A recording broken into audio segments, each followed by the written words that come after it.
So what do all these leaks mean for progressives? Well, it means plenty. First of all, even her own people, even Hillary's own people knew that she is not economically progressive. Jeb Bush gave an economic speech. So here right now, Jeb Bush gave an economic speech, and it was the usual trickle-down economic stuff, right? That's what the Republicans preach still. And one of Podesta's operatives emailed this. Are you ready? He emailed this. He emails, hey, there's very little in this speech that Hillary Rodham Clinton wouldn't say. Ha! It's a scary new wrapping paper for trickle down. That's what it says. So let that truth sink in. Economically, there is no difference between Hillary Clinton and Jeb Bush.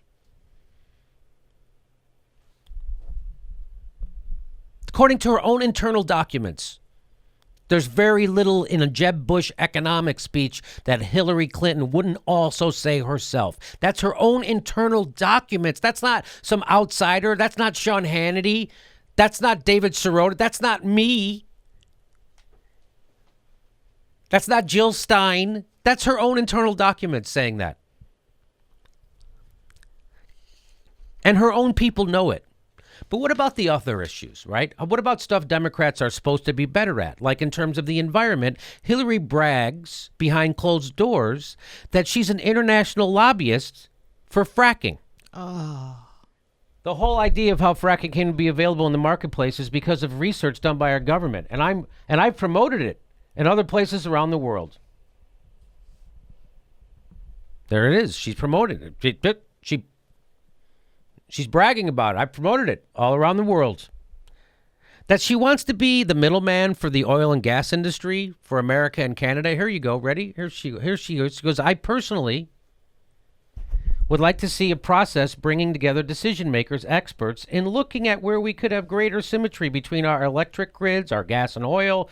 Because what is happening, as you know as well, Frank, is that with the new discoveries, with the new techniques for extracting oil and gas, fracking and tar sands, the United States and Canada are going to be powerhouses. Powerhouses. More like taking a nap in a closed garage with the car motor running. That leads to, so what she's talking about, Canada and the United States should work closer together with our gas. There's all these new ways, tar sands and fracking, and we should all, and I work together, be the middleman for the oil and gas industry. So that's the kind of mindset that leads to things like the Keystone Pipeline and the Dakota Access Pipeline. But maybe Hillary genuinely thinks fracking and water endangering pipelines are the way forward. Maybe she really thinks that. Or could it be things like this? The enviros may latch onto this going forward. Have we discussed when she will come out against the Keystone Pipeline after the President of the United States vetoes it? And more than $1 million in payments to Mr. Clinton by a Canadian bank and major shareholder in the Keystone XL oil pipeline around the time the project was being debated in the State Department?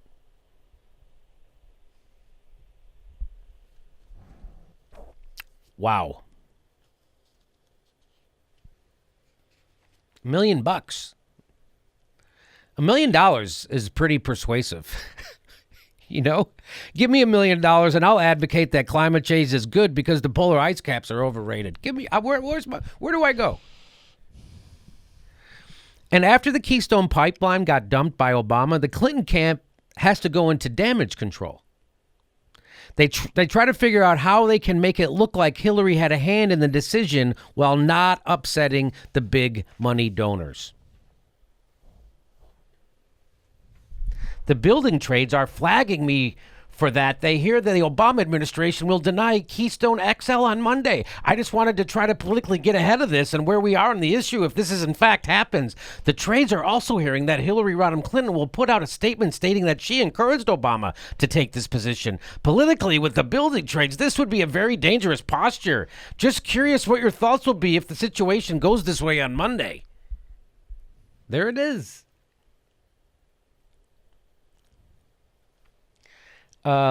It gets so messy that Podesta emailed this. He says, You're in trouble, girl. Seriously. Doubt will say we encouraged, but assume we'll support it if it goes that way.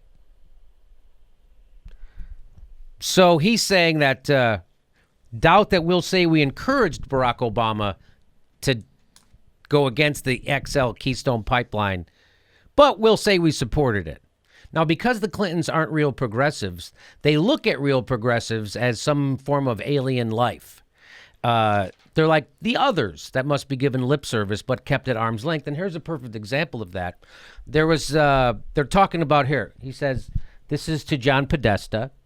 It says, this is what is going around the activist progressive network about Hillary.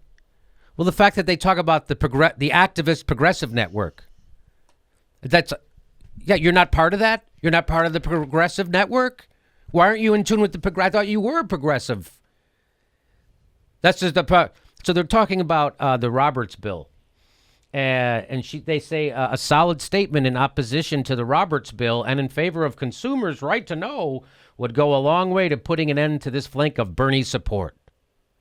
So the activists, if you just say that you're in favor of the consumer's right to know, just say it. Put out a statement. And that will end this flank of the progressives. So they're trying to figure out ways to thwart progressives' attacks instead of being more progressive.